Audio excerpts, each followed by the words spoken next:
நேயர்கள் எல்லாருக்கும் வணக்கம். குரோதி வருடத்தோட ஆவணி மாதம் முடிஞ்சு புரட்டாசி மாதம் தொடங்க போகுது. இப்போ புரட்டாசி மாதம் அப்படின்னாலே நம்ம சொல்லி உங்களுக்கு தெரிய வேண்டியதில்லை. பெருமாளுக்கு உகந்த மாதம் எல்லாருக்குமே தெரியும். மகாவிஷ்ணுவுக்கு உகந்த மாதம் அப்படிங்கிறதால வைணவ ஆலயங்களில் எல்லாமே சிறப்பு பூஜைகள் நடக்கும். இந்த மாதம் முழுக்கவே பார்த்திங்கன்னா மாமிச உணவு யாரும் சாப்பிட மாட்டாங்க. அப்படி ஒரு புனிதமான மாதம்தான் இந்த புரட்டாசி மாதம். இந்த புரட்டாசி மாதத்தில் உங்களோட ராசிக்கு என்னென்ன பலன்கள் கிடைக்க போகுது அப்படிங்கிறத நம்ம பார்க்கணும். அதுக்கு இந்த மாதத்தோட கிரக நிலைகள் அப்படின்னு பார்த்திங்கன்னா ஏகப்பட்ட மாறுதல்கள் இருக்குது. ஆட்சி, உச்சம், பரிவர்த்தனை, வக்கரம், இப்படி சகல விதமான மாற்றங்களும் இந்த மாதத்தில் கிரக நிலைகளில் இருக்குது. அதாவது புத்திகாரகன் புதனோட வீடான கன்னி ராசியில் சூரிய பகவான் மாதம் முழுக்க இருக்கார். அதே புதனோட இன்னொரு வீடான மிதுனத்தில் செவ்வாய் இருக்கார். புதன் மாத தொடக்கத்தில் சிம்மராசியில் இருக்கார். 3ஆம் தேதி அன்னைக்கு கன்னி ராசிக்கு போய் ஆட்சியும் அடைகிறாரு, உச்சமும் அடைகிறாரு. 20ஆம் தேதிக்கு மேலே துலா ராசிக்கு போயிடுவார். சுக்கிர பகவான் கன்னி ராசியில் இருக்கார். 3ஆம் தேதி துலா ராசிக்கு போய் தன்னோட சொந்த வீட்டில் ஆட்சி பெற்று உட்கார போகிறார். 28ஆம் தேதி விருச்சிக ராசிக்கு போக போகிறாரு. அதோட குரு பகவான் ரிஷபராசியில் இருந்துட்டு 29ஆம் தேதி வக்கரம் அடைகிறாரு. சனி பகவான் மாதம் முழுக்க கும்பராசியில் வக்கரம். ராகு மீன ராசியிலையும் கேது கன்னி ராசியிலையும் இருக்காங்க. இதுதான் இந்த மாதத்துக்கு உண்டான கிரக நிலைகள் அப்படிங்கிறது. இந்த கிரகங்களோட ஏகப்பட்ட மாறுதல் அப்படிங்கிறது உங்களுக்கு நிறைய நன்மைகளை கொடுக்கக்கூடிய ஒரு அமைப்பாக தான் இருக்குது. அந்த வகையில் வாழ்க்கையில் ரொம்ப கஷ்டப்பட்டு நஷ்டப்பட்டு கடனால் அவமானப்பட்டு பல எதிர்பார்ப்புகளை உங்களுக்கு இந்த நடக்குமா நடக்காதா அப்படிங்கிற ஏக்கத்தோடு இருக்கிற உங்களுக்கு இந்த புரட்டாசி மாதம் என்ன கொடுக்க போகுது அப்படின்னு பார்ப்போம். கன்னிராசி நேயர்களே, உங்களுக்கு இந்த புரட்டாசி மாதம் எப்படி இருக்குது அப்படின்னு பார்த்தோம்னா, வருடகிரகங்களை பொறுத்த வரைக்கும் மாற்றம் அப்படிங்கிறது இல்லை. ஆனாலும் கூட இப்போ சனி பகவான் வக்கரம் அடைஞ்சிருக்காரு. இந்த மாதத்தோட கடைசியில் குரு பகவானும் வக்கரம் அடைய போகிறாரு. அதாவது குரு பகவான் உங்களோட ராசிக்கு ஒரு அற்புதமான வீட்டில் இருந்துக்கிட்டு உங்களோட ராசியை பார்க்குறார். அதாவது ஓடினவனுக்கு 9ல் குருன்னு சொல்லுவோம் பார்த்தீங்களா, 9ஆம் இடத்துல குரு பகவான் இருந்துக்கிட்டு ராசியை பார்க்குறார். சனி பகவான் 6வது வீடு ருணரோக சத்துருஸ்தானத்தில் வக்கரகதியில் இருக்கார். இது ஒரு நல்ல இடம்தான் அப்படின்னாலும் கூட சனி வக்கரம் அடைஞ்சிருக்கார். 5க்கும் 6க்கும் அதிபதியான சனி வக்கரம் அடைகிறார். அப்படிங்கும்போது இந்த 5ஆம் இடத்து அதிபதிங்கிறதால பிள்ளைகளால் கொஞ்சம் பிரச்சனை கொடுக்கும். இதுமாரி பூர்வீக சொத்து ஏதாவது வச்சுருக்கேன், தாத்தன் சொத்து, பாட்டன் சொத்து, முப்பாட்டன் சொத்து அப்படி ஏதாவது இருந்ததுன்னா அதில் பாகம் பிரிக்கணும் அப்படின்னா இப்போ அது அப்படியே கொஞ்சம் இடைஞ்சலாக இருக்கும், இழுபறியாக இருக்கும். நம்ம பேசுகிறோம் அப்படிங்கிறப்ப கூட இருக்கிற பங்காளிங்க அண்ணன் தம்பிங்க ஒத்து வர மாட்டாங்க. அவங்க பேசும்போது நமக்கு எங்கேயாவது வேலை இருக்கும். அப்படியே இல்லை சரி உட்காந்து பேசி முடிச்சிடும் அப்படின்னா ஊரில் 4 முக்கியஸ்தம் இருப்பான், பேசி முடிக்கிறதுக்கு அவங்க வர மாட்டாங்க. இப்படியே ஒன்று கிடக்க ஒன்று இழுத்துக்கிட்டே போவோம். நீ முன்னாடி வச்சுக்க, நான் பின்னாடி வச்சுக்கிறேன், இந்த மாதிரி இழுத்துக்கிட்டே இருந்திருக்கும். இது மாதிரி உழைப்புக்கு தகுந்த ஊதியம் இல்லையே அப்படிங்கிற கவலை கொஞ்சம் இருக்கும். உடல் ஆரோக்கியத்தில் எலும்பு நரம்பு சம்பந்தப்பட்ட பிரச்சனைகள் இதெல்லாம் இருக்கும்.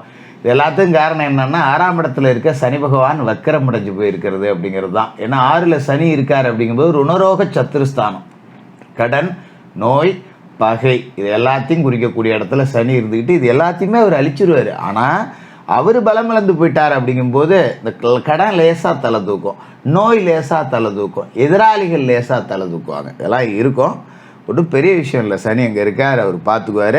அதே நேரத்தில் குரு பார்வை அப்படிங்கிறது ராசியில் இருக்குது அப்படிங்கிறதால பெருசாக பயப்பட வேண்டியதில்லை. இப்போ வருடகிரகங்களில் என்ன பிரச்சனை அப்படின்னு பார்த்தீங்கன்னா, கலத்திரத்தில் இருக்கிற ராகு கணவன் மனைவிக்குள்ளே கொஞ்சம் பிரச்சனையை கொடுப்பாரு. மனைவி நம்மளை விட ஒருபடி மேலே இருப்பாங்க.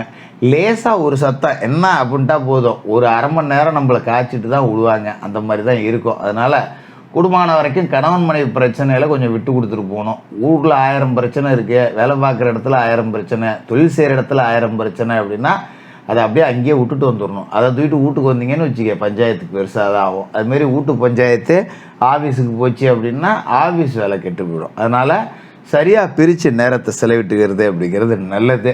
அதோட இந்த மாதத்தில் நிறைய நன்மைகள் அப்படிங்கிறது உங்களுக்கு இருக்குது. என்ன சொல்கிறேன் அப்படின்னு பார்த்தீங்கன்னா, கன்னி ராசியில் புதன் உச்சம் அடைகிறார். உங்களோட சொந்த ராசிக்கு ராசி அதிபதி 3ஆம் தேதி உச்சம் அடைகிறார். அப்படிங்கும்போது இது ஒரு அற்புதமான யோகம். ஏன்னா ராசிக்கும் அதிபதி, தொழில்ஸ்தானத்துக்கும் அவர் தான் அதிபதி. அப்படிங்கும்போது அவர் உச்சம் அடைகிறார் அப்படிங்கிறது உச்சபட்ச நன்மைகள் அப்படிங்கிறத உங்களுக்கு கொடுக்க போகிற ஒரு அமைப்பு அப்படிங்கிறது தான். அதோட எதிர்பார்த்த தொகை அப்படிங்கிறது உங்களோட கைக்கு வந்துடும். அழியாத புகழுக்கு அஸ்திவாரம் அமைச்சிக்கலாம். வாழ்க்கையில் நீங்கள் எதெல்லாம் பெரிய லட்சியமாக வச்சுருந்தீங்களோ, ஒரு கார் வாங்கணும், பங்களா வாங்கணும், இல்லை இவ்வளோ பணம் சேர்க்கணும், இல்லை பிள்ளைகளை நல்லா படிக்க வச்சு பார்த்துடணும், இல்லை ஒரு பெரிய இடத்துல கல்யாணம் பண்ணி கொடுத்து பார்த்துடணும், நம்ம பகையாளிகள் முன்னாடி வாழ்ந்து காமிக்கணும், நம்மளை லேசாக எடை போட்டவன் முன்னாடி அவன் மூக்கு மேலே விரல் வைக்கிற அளவுக்கு வாழ்ந்து காட்டணும். இப்படியெல்லாம் பல கனவுகள் பல பேருக்கு இருந்திருக்கும் இல்லையா? அது மாதிரியான லட்சியங்கள் எல்லாத்தையுமே நிறைவேற அஸ்திவாரம் அமைக்க போகிற ஒரு காலகட்டம். நிறையா புது ஒப்பந்தங்கள் வரும். வியாபாரத்தில் இருக்கேன், தொழிலில் இருக்கேன் அப்படின்னா பெரிய அளவிலான நிறுவனங்கள் அப்படிங்கிறதுலேருந்து உங்களுக்கு அழைப்புகள் வரும். நமக்கே ஆச்சரியத்தை கொடுக்கும். இவ்வளோ பெரிய கம்பெனிலத்தில் நம்மளை வேலைக்கு கூப்பிடுவாங்களா, பரவாயில்லையே. இதெல்லாம் ஒரு காலத்தில் நம்ம வாய் பிளந்து பார்த்துக்கிட்டு இருந்தோம், இன்றைக்கி அந்த இடத்துலையே நாம் இருக்கோம் அப்படிங்கிறது சந்தோஷத்தை கொடுக்கும்.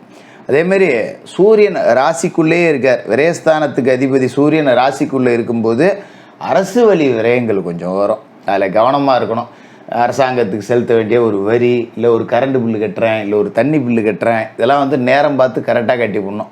இல்லைனா அதில் ஏதாவது தாமதம் ஏற்பட்டு அதுக்கு 10 ரூபா ஃபைன் போட்டு நாம் கட்டுற மாதிரி ஆகிடும். அதனால் அந்த மாதிரி விஷயங்களில் கொஞ்சம் கவனமாக இருந்துக்கிறது அப்படிங்கிறது நல்லது. அதோட புரட்டாசி 3ஆம் தேதி துளாராசிக்கு சுக்கிரன் போகிறார். தனாதிபதி தனஸ்தானத்தில் ஆட்சியில் உட்கார்றார். 2க்கும் 9க்கும் அதிபதியான சுக்கிரன் தனஸ்தானத்தில் உட்கார்றார். அப்படிங்கும்போது நல்ல வருமானம் உயரக்கூடிய ஒரு அமைப்பு அப்படிங்கிறத கொடுக்குறாரு. நல்ல நேரம் அப்படிங்கிறது இதுதான். அதோட வளர்ச்சி கூடும். கொடுக்கல் வாங்கல் ஒழுங்காகும். யார்ட்டையாவது பணம் கொடுத்துருந்துருப்பீங்க, வராமல் இருந்திருக்கோம், இல்லை எங்கேயாவது வாங்கியிருப்போம், நம்மளால் கொடுக்கவே முடியல. நானும் எவ்வளோ கடன் அடைச்சி விட்டேன்டா, வந்துட்டா வாங்கின காசை மட்டும் கொடுக்கவே முடியல, கருமம் முதல்ல தூக்கி எறியணுண்டா அப்படின்னு நினச்சிட்டு இருப்பீங்க பார்த்தீங்களா? அந்த காசை விட்டு எஞ்சிடலாம். எப்பா இந்தாப்பா, இதுமாரி உன் கடனே எனக்கு வேணாம், இந்தா வச்சுக்கப்பா, நான் நல்லபடியாக கொடுத்துட்டேன்னு. அதுமாரி யாருக்காவது ஜாமீன் ஜவாப்தாரி ஏற்றுட்டு இருந்திருப்பீங்க. நம்ம ஒருத்தனுக்கு கடன் சொல்லி வாங்கி கொடுத்துருப்போம். ஐயோ அர்ஜென்ட்டுன்னு சொன்னானே, வைத்திய செலவுன்னு சொன்னானே, பிள்ளைகளுக்கு பள்ளிக்கூடத்துக்கு ஃபீஸு கட்டணும்னு சொன்னானே, நம்மக்கிட்ட காசு இல்லையேன்னு நெஞ்சு துடிச்சு போய் யாருக்கிட்டையாவது நம்ம போய் பேசி ஒரு ஜவாப்தாரி ஜாமீன் போட்டு வாங்கி கொடுத்துருப்போம். அவன் எடுத்துக்கிட்டு சந்தோஷமாக இருந்திருப்பான். இப்போ நம்ம கடந்து தடுமாறணும். அட போடா, இப்படி தாண்டா ஜாமீன் பேர்லாம் இனிமேல் போடவே கூடாதுரா அப்படிங்கிற மாதிரி மாட்டியிருப்பீங்க. இப்போ அந்த மாதிரி காசு பணம்லாம் வசூலாகிடும். அதுமாரி புது வீடு கட்டி குடி போகணும் அப்படிங்கிற எண்ணம் மனசுக்குள்ளே வரும். அதுக்கான முன்னெடுப்புகளை செய்யலாம். எலி வலையாக இருந்தாலும் தனி வலையாக தான் இருக்கணும். வாடகை வீட்டில் இருந்துக்கிட்டு ஒவ்வொன்றுக்கும் நான் ஹவுஸ் ஓனரை போய் கேட்க வேண்டியதாக இருக்குது. ஒரு மட்டும் மரியாதை இல்லை. மாதம் ஆனால் நாள் தவறாமல் வாடகை கொடுத்தாலும் கூட எதுக்கு எடுத்தாலும் கொஞ்சம் ஒரு மாதிரியாக பேசுகிறாங்க. ஒரு வீடு கட்டணும் அப்படிங்கிற எண்ணம் வரும். சொந்த வீட்டுக்கு அப்படிங்கிறதுக்கு ஒரு முன்னெடுப்பை செஞ்சிடலாம். ஒரு மனை வாங்கி போடுறது, இல்லை வாங்கி போட்ட மனையில் போர் போடுறது, இல்லை ஒரு அஸ்திவாரத்தை தோன்றுறது, இது மாதிரி ஏதாவது ஒரு வேலை அப்படிங்கிறத இந்த மாதத்தில் செஞ்சுருவீங்க. அதேமாரி உத்தியோகத்தில் உள்ளவங்க, ஒரு இடத்துல வேலை பார்க்குறேன், எத்தனை நாளைக்கு தான் அடுத்தவனுக்கு முட்டி அடிக்கிறது, நம்ம சொந்தமாக ஏதாவது ஒரு தொழில் தொடங்கணுண்டா அப்படின்னு நினைக்கிறவங்க சொந்த தொழில் தொடங்கக்கூடிய ஒரு யோசனை அப்படிங்கிறது இந்த மாதத்தில் வரும். செய்யலாம், தப்பு இல்லை. குரு பார்வை ராசிக்கு இருக்குது அப்படிங்கிறதால தொழிலாளிகள் எல்லாம் முதலாளிகளாகக்கூடிய ஒரு காலகட்டம் அப்படிங்கிறதாகவும் இருக்கும். புரட்டாசி 20ஆம் தேதி துளாராசிக்கு புதன் போகிறார். அங்கே சுக்கிரனோடு சேர்ந்துக்கிட்டு ராசி அதிபதி புத சுக்கிர யோகம் அப்படிங்கிற ஒரு யோகத்தை கொடுக்குறாரு. புது முயற்சிகள் எல்லாத்துலேயும் வெற்றி கிடைக்கும். வெளிநாட்டுக்கு போகணும்னு நினச்சவங்க வெளிநாடு போகலாம். கட்டிட திறப்பு விழா, புதுமனை புகு விழா, இது எல்லாமே செய்யலாம். அதுமாதிரி பிள்ளைகளுக்கு திருமண பேச்சுவார்த்தை அப்படிங்கிறது செய்யலாம். சுகபகாரியங்கள் நிகழ்த்துறதுக்கு ஒரு அற்புதமான காலகட்டம் அப்படிங்கிறது இந்த புரட்டாசி 20ஆம் தேதிக்கு மேலே தான். இந்த மாதத்தோட கடைசியில் குரு பகவான் 29ஆம் தேதி ரிஷபராசியில் வக்கிரகதி அடைகிறார். அதுக்கு நாம் குரு வக்கர பலன்கள் அப்படிங்கிறது தனியாக கொடுப்போம். அதில் நிறைய நன்மைகள் இருக்கா என்ன அப்படிங்கிறத நீங்கள் பார்த்து தெரிஞ்சுக்கலாம்.